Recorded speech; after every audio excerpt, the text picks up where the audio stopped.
by the charity Walk for Peace.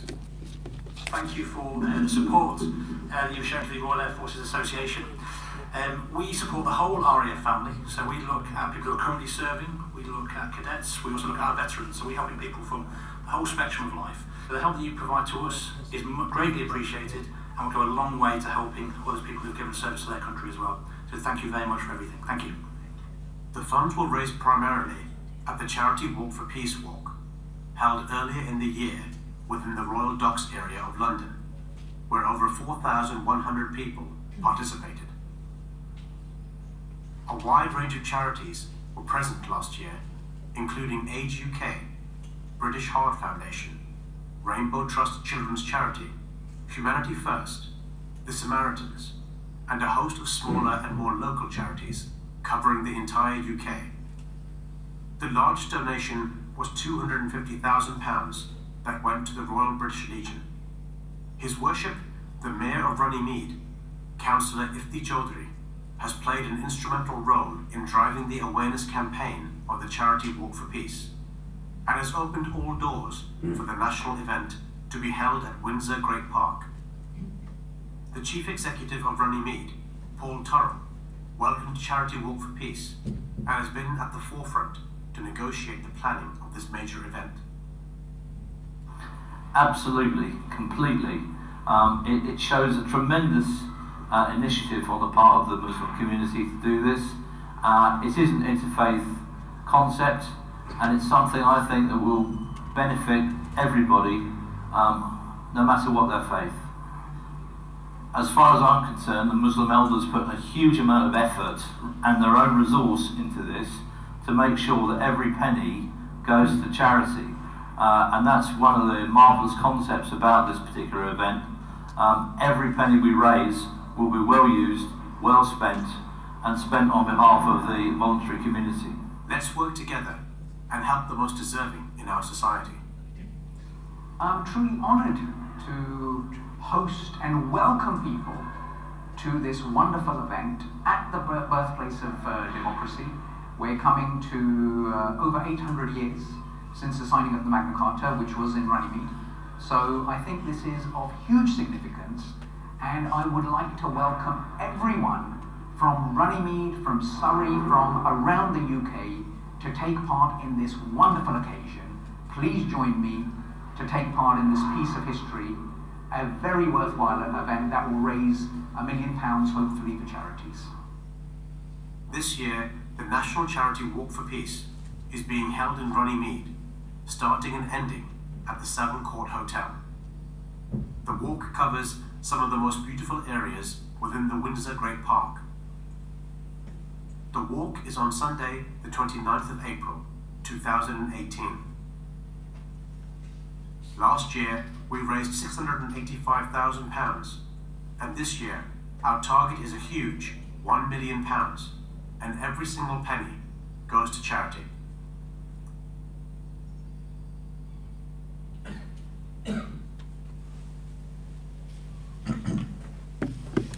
If you can just, I'm just going to finish off that presentation. So these receptions, they're being held, as you can see, I'm just putting up some stickers here, banners. So they've been held all over the country. I think today we're probably about the 15th event this year already, and we're just in April. And a number of wonderful guests, just like yourselves, who have spent their precious time to come and support us. And I tell you something, yes, I know we collect funds from the good British public, but it's your support. You coming here today is the support that we need to collect those funds. So, you know, again, thank you very much. The various websites and various charities, just like some of the charities here, they're promoting us on their website and getting walkers to come and take part in Windsor. So I know that's a bit far for you, but we have planned a walk next year, and again, to collect funds and distribute those funds to local charities. The funds that we collect in Runnymede this year will be granted to deserving causes here in Hartlepool and beyond. So you can see, you know, some of the websites, they're really the charity is really helping us to promote the event, and we'll probably end up with 5,000 people. Last year we had 4,100 people that attended, and it's a wonderful atmosphere. And this year we're having a lot more than just a walk, so that children and families can get involved. We've got a real fire engine for the children. We've got bouncy castles. We've got ice cream vans. We've got burger stalls. So it's a really fun-packed day, so that we can raise more awareness of not just Charity Walk for Peace, because that's a platform, but also the work that you wonderful people do in your own communities. That concludes that presentation, and now you don't have to listen to me going on and on. Okay, so we've got some wonderful guests. If I could just have the lights on, thank you very much. I'm just going to be very polite and not, please don't, I'm not trying to be bad in any way. It's just that we have an hour for this program, and we've got half an hour left. So we encourage and request you to say words, but only for 2 minutes, please. Our special guest today is Councillor Bill Kellett, Chairman of Durham County Council and Mayor of the City of Durham. May I request him to please come and say a few words. Thank you.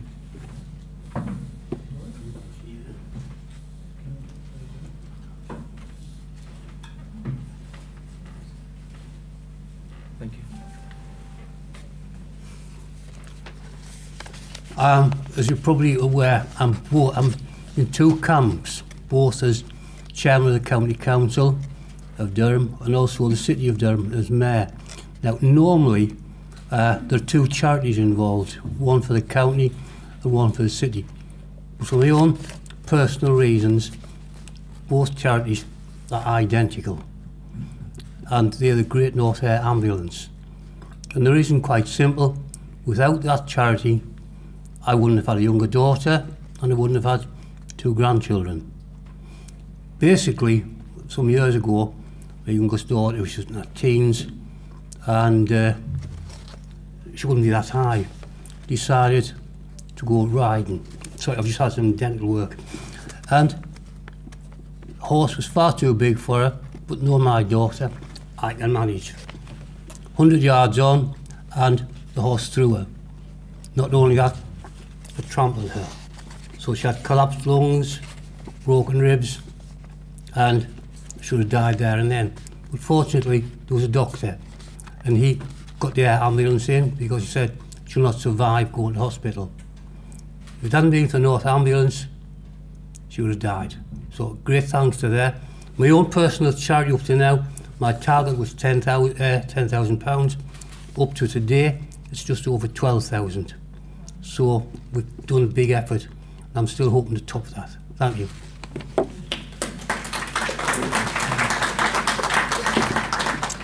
Thank you so much. We've got a message actually from the Great North Air Ambulance Service from Hannah, and she writes, "We fly 3 air ambulance helicopters across the northeast, North Yorkshire and Cumbria. We bring pioneering pre-hospital care to the scene, rescuing hundreds of severely injured or ill patients every year. As a small charity in your area, we are completely reliant upon support from the general public and the generosity of people like yourself to keep us flying." Our next speaker is Councillor Jan Taylor, the Mayor of Darlington. Well, I like come. And that was a bit of a go. Okay.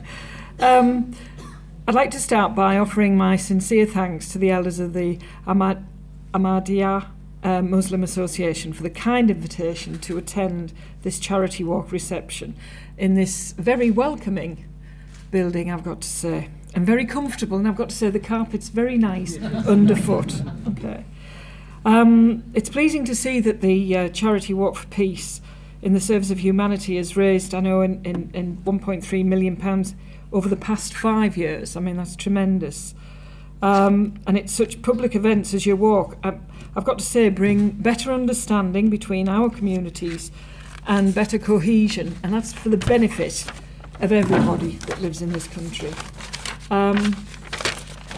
I do remember back in February 2014, some of your elders made a visit to one of my predecessors. Of course, the Mayor serves for 1 year, and I started in May last year, 2017. So it was in 2014, and there was a kind donation which was used to help people in need in the borough of Darlington.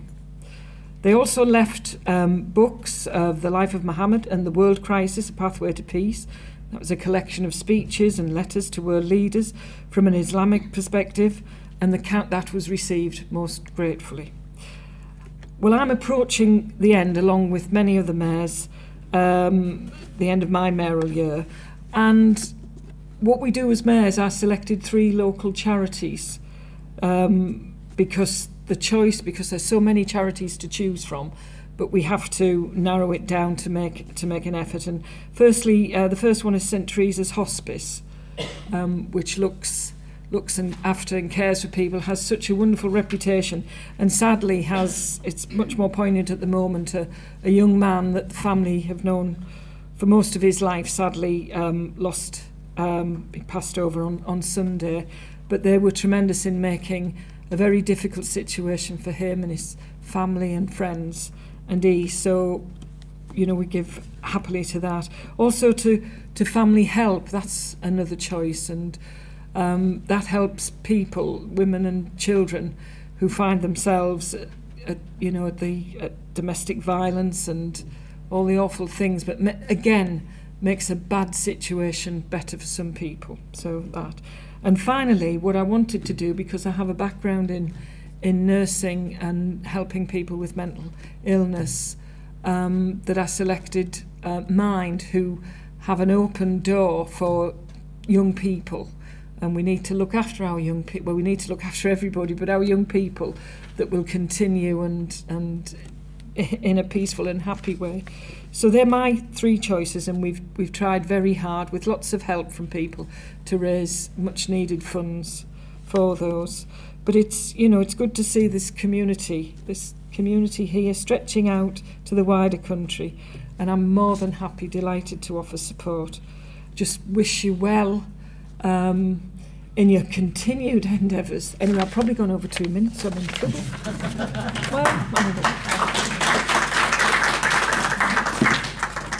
Thank you very much for those lovely words.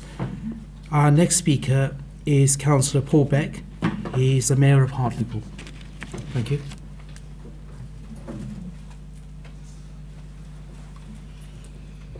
Thank you, Ms. Jab and Tahir. It's a real pleasure to be here tonight supporting the great work that you do in our community across the North East, and also for peace in the world. And it's really commendable, and I hold my hands up and say you're a brilliant organisation.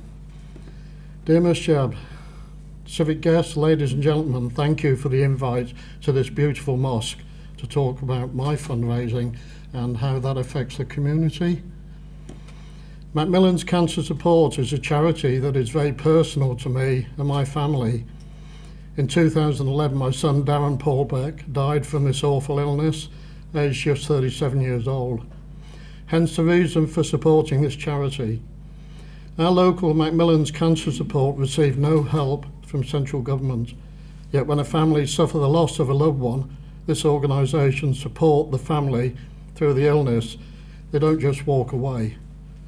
They support the family through the grieving process. Cancer has probably affected most families in our town, both young and elderly. There is no age to cancer. Without public support, fundraising and the dedication of so many volunteers, we would be in dire straits. So I thank them for everything that they do. My second charity, the Rifty Youth Project, has been part of our lives, the Lady Mayoress and myself, for the past 8 years. Mary and I would volunteer every Tuesday and Friday nights supporting young children aged 7 to 16, helping with art, craft, sport and helping out in the kitchen. On Sunday, every week we would do car boots and tabletop sales to raise much needed funds. We raised over 30,000 in the matter of 6 years in support of this project. As Mayor of Hartlepool, my choice of the Rifty Youth Project was an easy choice. This project supports young children both in school times and school holidays. Some of these children we know would not get a hot meal without the free meal scheme which is run by my friend Councillor Stephen Akers-Belcher and his volunteers. It's amazing that by providing art, craft, sport and computer games, some 80 to 100 young people are kept off the streets in our town. In fact, antisocial behaviour has fallen since this project opened. It's been open now for 8 years. Stephen actually applied originally for £600 to last over the summer holidays, and it's been going for 8 years. I think it's really commendable. Our community this year has taken, we have to raise, this year we have to raise around about 10,000 to keep the doors open and to keep antisocial behaviour down to a positive level. Our community this year has taken priority. Our schools, our care homes, community hubs, youth projects, refugees and Syrian families who are very much part of our community. Children in care and carers. Visiting these communities has been a humbling experience. The funds for Macmillan's Cancer Support and the Rifty Youth Project as of last night are 16,500 for this mayoral year. So may we take the opportunity to thank our civic guests who travel to all of our functions here. We take this opportunity to thank our civic friends and the generous residents of Hartlepool for their support this year. And finally, to the Muslim community, I would like to say a personal thank you for the donation that you made to my charities. It is really well respected. Thank you very much indeed.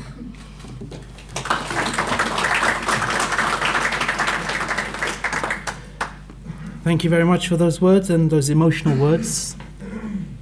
I know we try to keep things formal, but it's those type of words that really encourage so many people who are listening to our comments today all around the world to raise the awareness, to raise more funds, and then we can support local endeavours. So thank you very much, Paul. Our next speaker is Councillor Katie Truman, who is representing the Victoria Ward, and I understand this is the Victoria Ward. Thank you. Would you like to come and say a few words?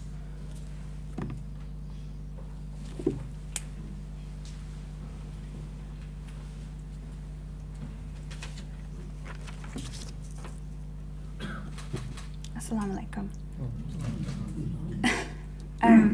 So I was only elected councillor in November, which is about 6 months now, but in my short time as a councillor, I've learned very quickly how much community means to the Muslim community. I think within my first week of being elected, I was invited here where I attended the peace seminar and learnt a little bit about some of the charity work that's been going on.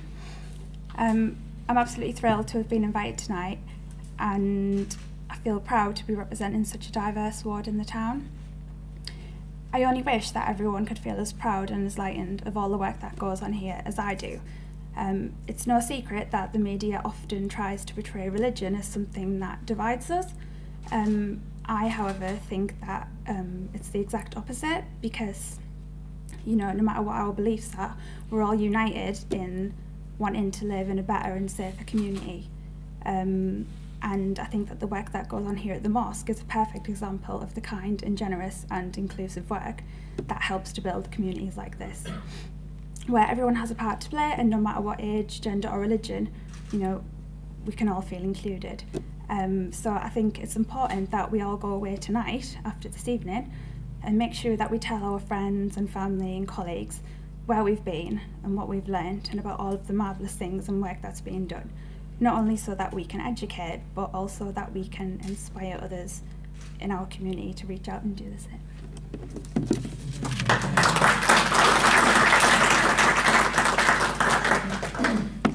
Thank you very much.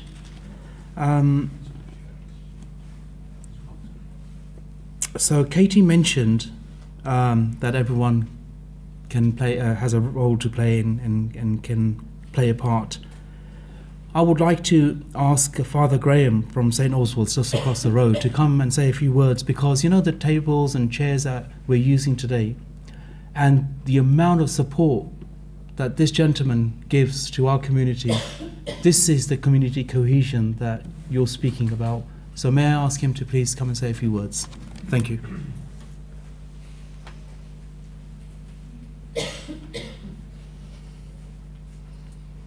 Thank you.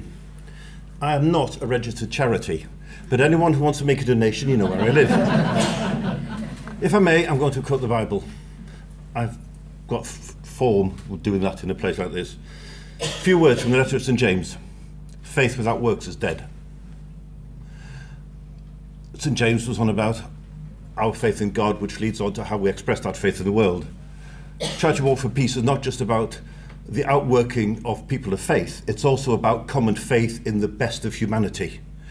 That we will reach out to our brothers and sisters who need it, that no one should ever, ever in this world feel isolated, lost, alone, or deprived. There is no excuse, although many try. It's not just on a national level. We've heard about the wonderful work, the sheer amount of money and all the many charities it goes for, and amen, and may it long continue. But we don't just need an excuse once a year to do such things.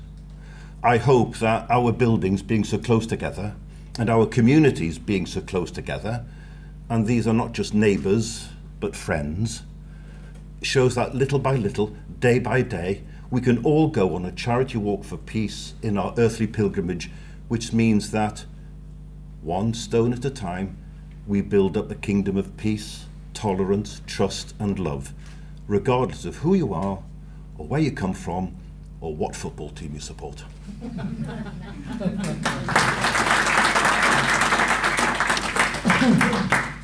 Thank you very much, Father Graham.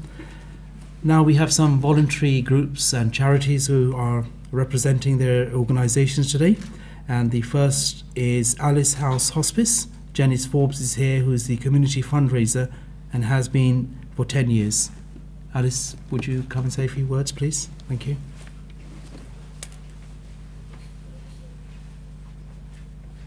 Right, thank you everybody. Alice House Hospice, it exists so that members of the local community affected by incurable illnesses get the vital care when they need it free of charge. We offer comfort, respite and support to manage pain and provide people with the dignity they deserve on the journey towards the end of their life. This year, to provide our vital services, it costs over £3 million. With less than 20% coming from the government, this leaves us with a shortfall of £7,000 every day. The services we provide at Alice House, we have a 10-bedded inpatient unit which provides short-term palliative care for patients and families and also respite care. We have also a long-term unit with 8 beds for people who are not nearing the end of their life but they need the support from the hospice. We've got complementary therapies, we have counselling and support services which now extend to children, and we also have a day hospice that runs for 4 days where people with life-limiting illnesses can come, meet other people with the same sort of problems, give the carers respite, they can come and have a 3-course meal and have different activities. How do we raise those funds? Well, we always rely on the community, which here in Hartlepool is absolutely amazing. You know, we manage to raise that money every year. We do this by events such as our Moonlight Walk, which is now in its 12th year, which has raised over £350,000. A colour run, where it's a 5k run where people get showered with coloured powder paint. They love it. Things like a golf day. We also have people in the community do events for us, sponsored events such as skydives, walks, or they hold their own event. This year we've got an amazing 9-year-old boy, Lewin, who is going to do a coast-to-coast bike ride, which is over 150 miles in 3 days, with a target of £2,500. You know, it just amazes me, you know, what people do for us. Also, we rely on corporate support. We have 11 patrons, which give us £5,000 every year. We have companies match fund, give us donations, get the staff fundraising, and also adopt the hospice. We have our hospice shops. We have 8 in total, and last year they raised £650,000. We have our lottery. We apply to trusts, people with donations. We have collection boxes all around the town in shops, pubs. Yeah, and that's it. Has anyone got any questions? Or if questions later. all right. If anybody would like to have a tour of the hospice, we're always there. Welcome. If you'd like to see me at the end, thank you.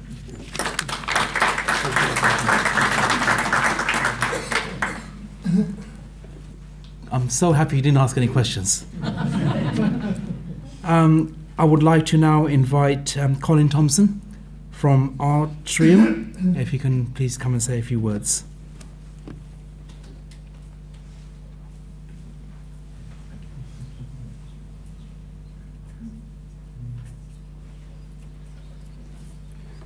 Good afternoon, everybody. First of all, thank you very much for inviting me to the mosque this evening. It's an honour and a pleasure to be a part of this. And something I would like to say is, mentioning a lot of things that people have said earlier on, is about social inclusion and working together. We have absolutely no one that attends our charity that belongs to this community. And I'd like that to happen. So I'm giving you an open invite now that anybody ever wants to come around, you may do so anytime. But first of all, let me tell you about us. We are a charity that specialises in the recovery from mental health through art and crafts. Our base is in Park Road, and we have a gallery in the shopping centre of the town. We receive absolutely no funding whatsoever from government. All our funding comes from the members who run the Atrium. We've been very successful. We started in 2005. I've been there for 10 years, and we have made more people better, recovered from mental ill health, got them back into jobs, got them back into society, back into the social scene. We have a great team of volunteers, but we desperately need help from everybody. If anybody would like any more information, then please, my colleague has some books over there at the back. This will answer all the questions you may need, and if anybody does want to come round sincerely, you can come anytime you wish. Thank you very much.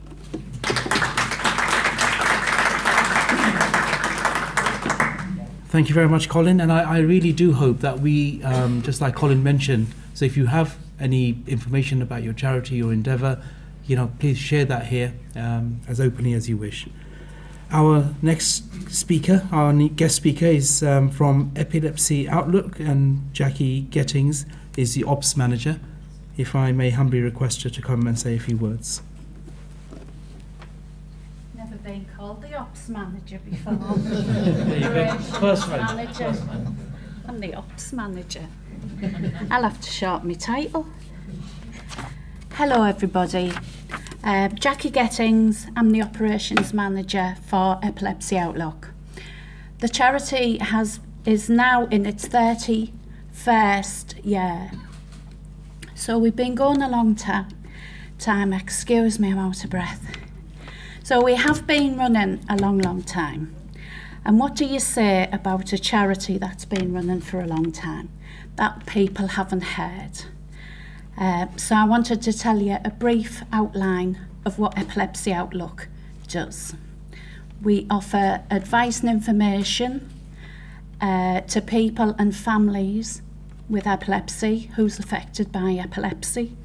We do epilepsy awareness training sessions just to sort of dispel the myths that are surrounded by with epilepsy. We have drop-ins. We have 3 charity shops, and the good thing about what these charity shops do is we work closely with the community, like all the other charities do. We're very well supported.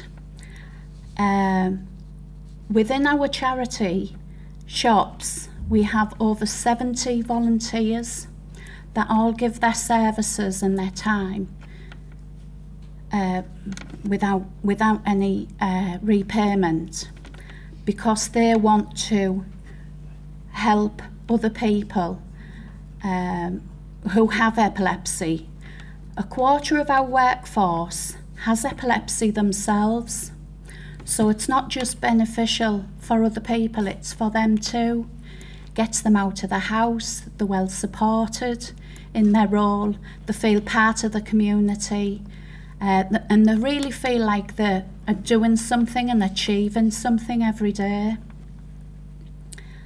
I was going to say something else and I forgot where it was now. No. One of the reasons why we exist is to help families. And how we do that is we provide free of charge bed alarms, anti-suffocation pillows, smartwatches, and all this technology and all these adaptments. They all cost a lot of money. A bed alarm costs £350. It's not on the NHS, and we provide them to families with children with epilepsy to give reassurance to their parents when they put their child to bed at night that they can be there if their child needs some help. So that's one of the reasons why we raise the money through the charity shops. And I'd like to thank everybody here who gives to Epilepsy Outlook's charity shops, because that's what you're helping. You're helping young families who have children with epilepsy. I'm going now. Thank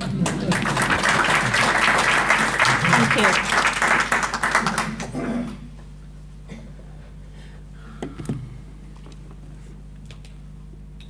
So thank you to Jackie Gettings, the operations manager. I'd like to, before I invite the next guests, there are some guests here who don't want to say anything today, hopefully next time. So I would like to thank Pathways. Sharon Shadworth and Debbie Randall are here, and this organisation looks after learning disabilities. Charlie Duran is taking pictures for us today. It's just there, from Duran Photography. Thank you very much, sir. And then we've got, we want to thank Ronnie Bage, who's the welfare officer at the Hartlepool College of Further Education. I got your name right, I'm sure. Yeah. And we've also got Irene Cross, who is the Community Cohesion Officer for the borough. So thank you very much for attending today. Our next speaker is from Friends of Hartlepool Wild Green Spaces, Anne Brown, who's the chair and has been so for 8 years. If I can ask her to please come and say a few words. Just reminding that the guest that the food might start getting cold in a short while. Thank you.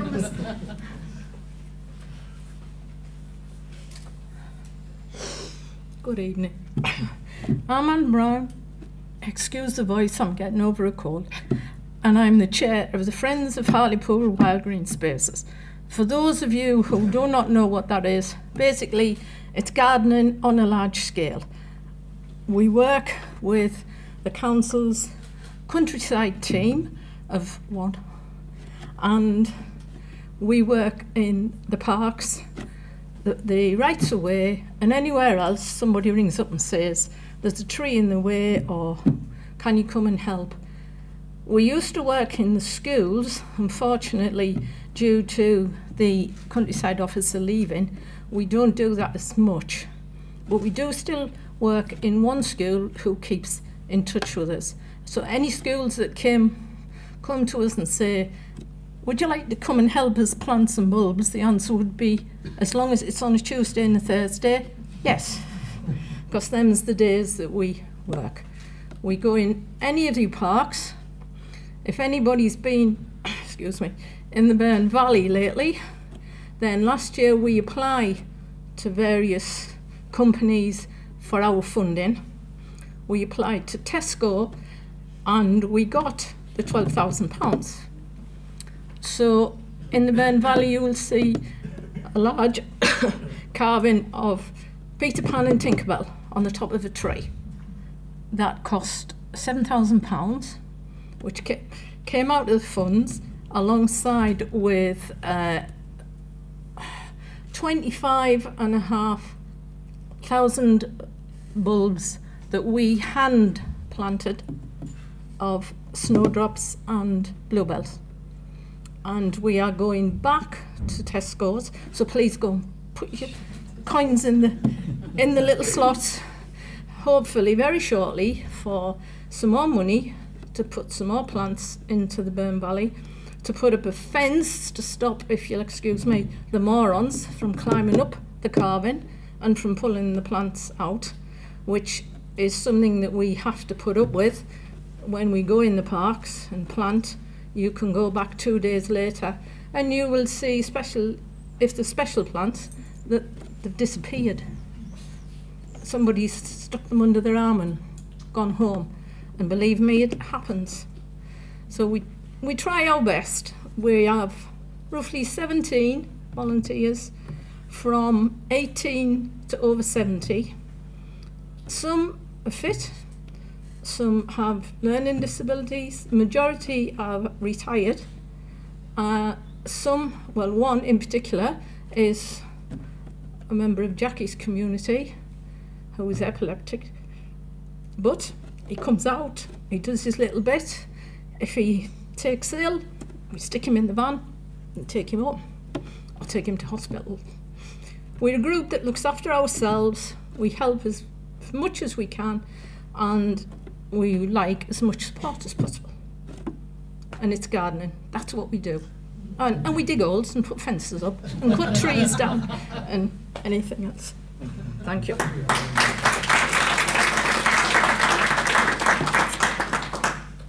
Thank you. Our next guest is from the Wharton Trust. Teresa Driver is a youth and community coordinator and has been for 7 years. Thank you, Teresa.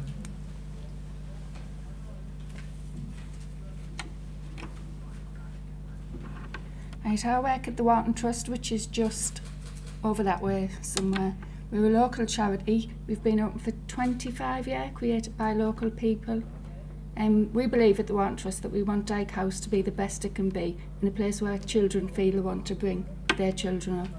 And we want it to look nice as well. One of the projects we've been recently doing is called Make Dyke House Beautiful.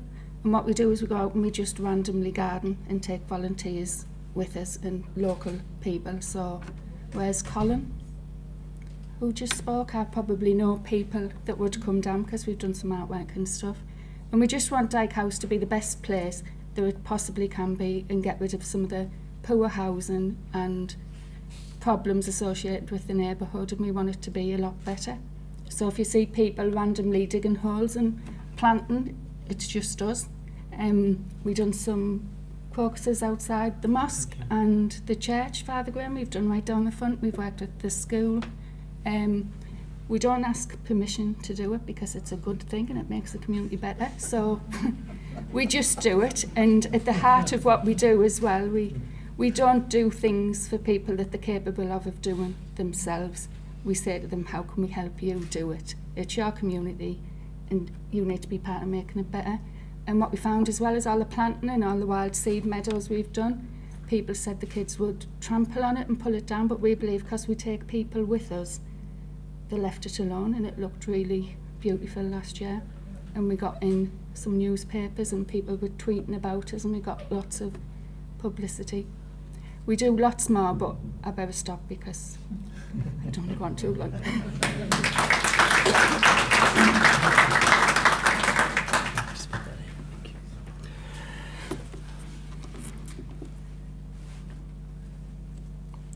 Our last speaker is Christine, from our guests, is Christine Eddowes, who is from the Peace and Justice Group. Thank you, Christine. Thank you.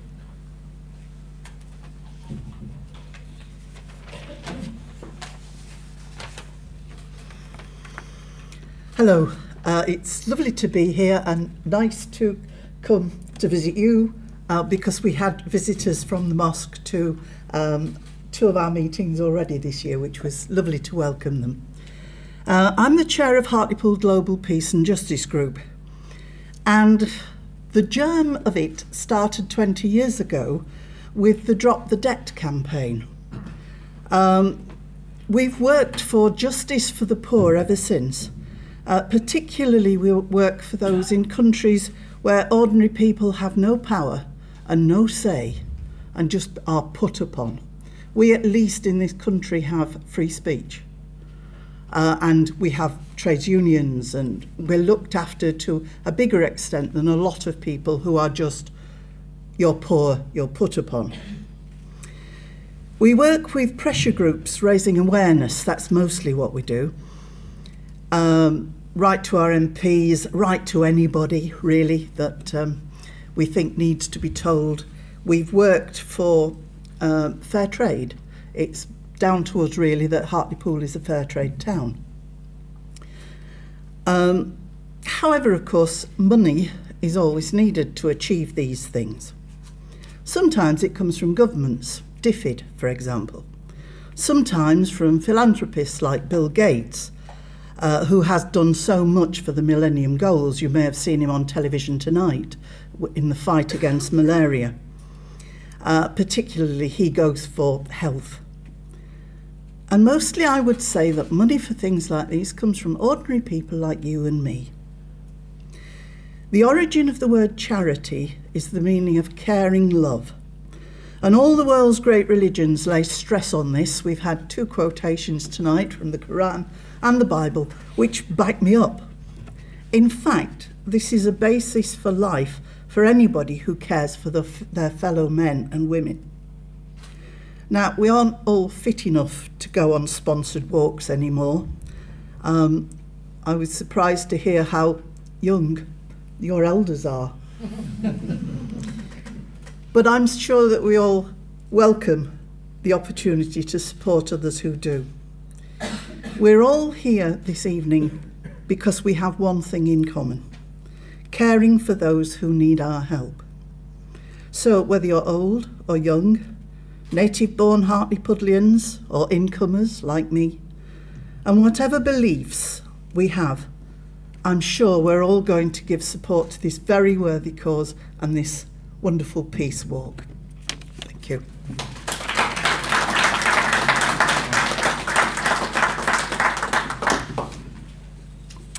I would request you that after dinner, if you would be available for some short interviews, which then help us to raise more awareness, which they'll be just done in the library just behind us.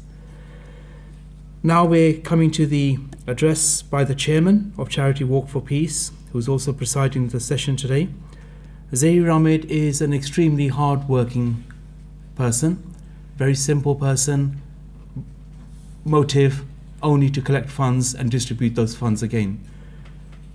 So may I humbly request our chairman to please come and give the concluding address.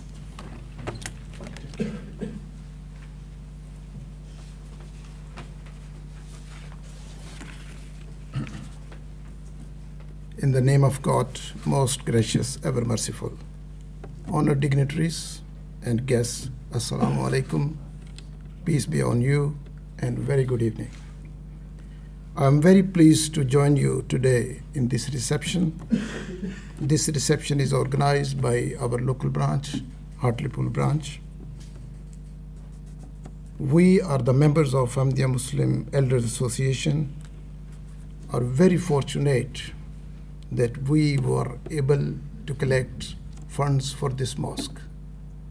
The construction of this mosque was done by the funds raised by Ahmadiyya Muslim Elders Association, and we are really proud for this.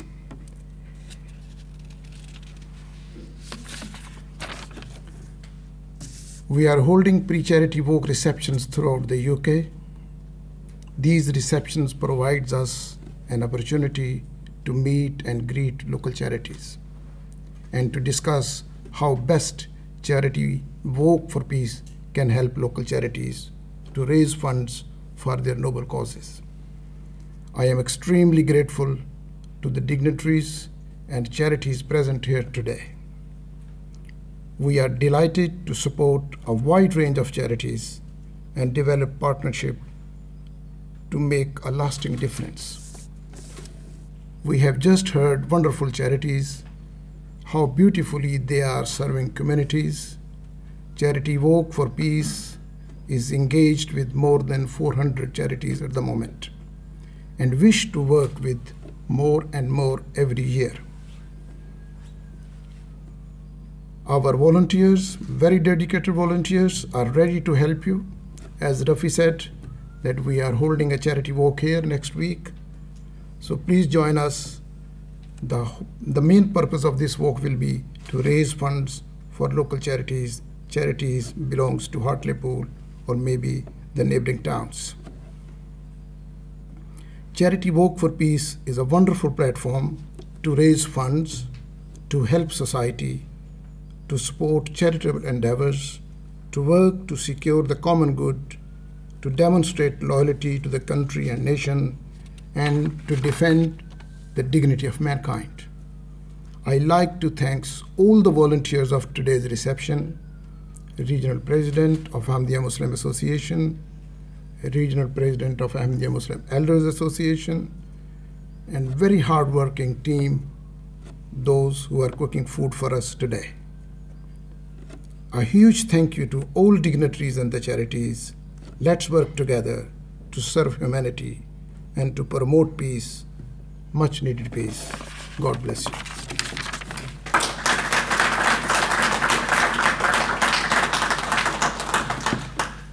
Don't panic, there's no walk next week. I think I've given the wrong information to the chairman. So as we said, we're going to have that walk locally next year. But next week, we are obviously within a few days, we're having the walk at Runnymede in the south of England. Now I would humbly request our regional president for the Ahmadiyya Muslim Association, Mr. Bilal Atkinson, to please come and give the vote of thanks.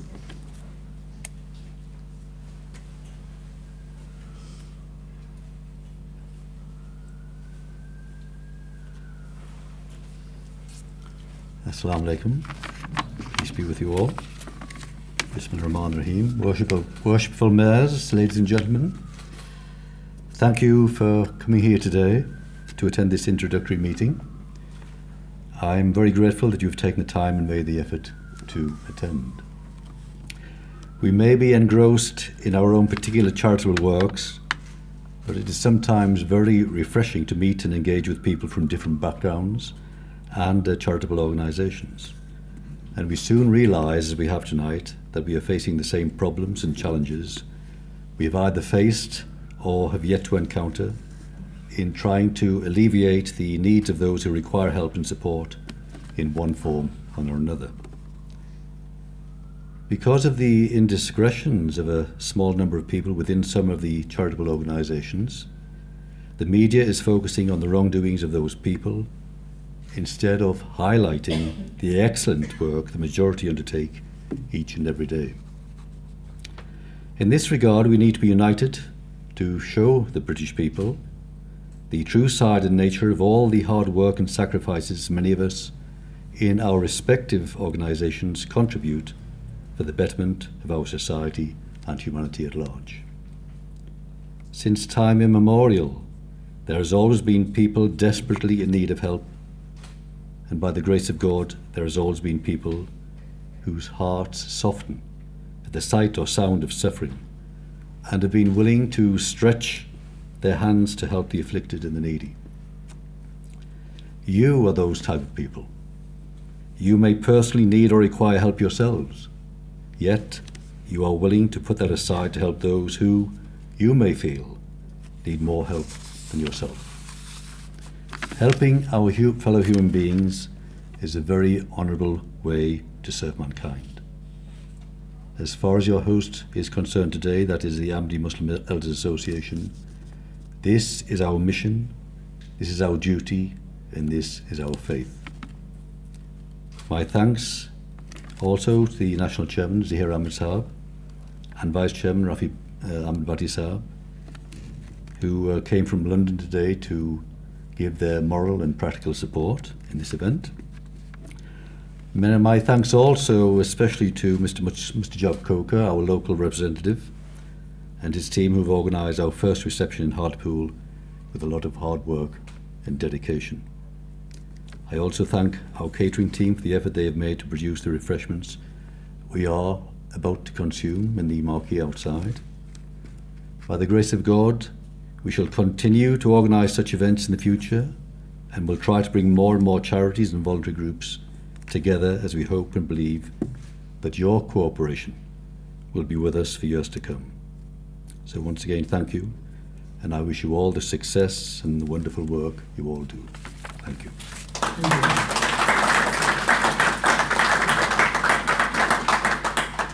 We finish this meeting with a silent prayer. We normally raise hands and do silent prayer.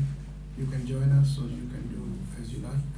May I ask the Imam of the local mosque to lead us in silent prayer entire service. Bismillah.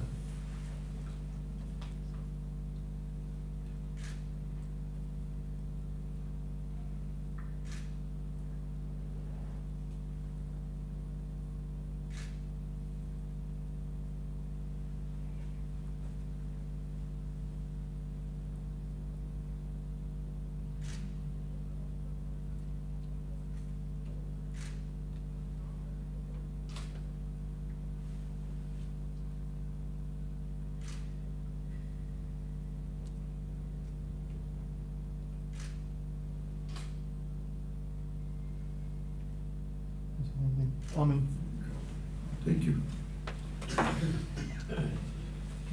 So, if I can just, we can now move where we left our shoes and then just go around. The marquee is just on the left. And yeah, please enjoy the food. Thank you very much.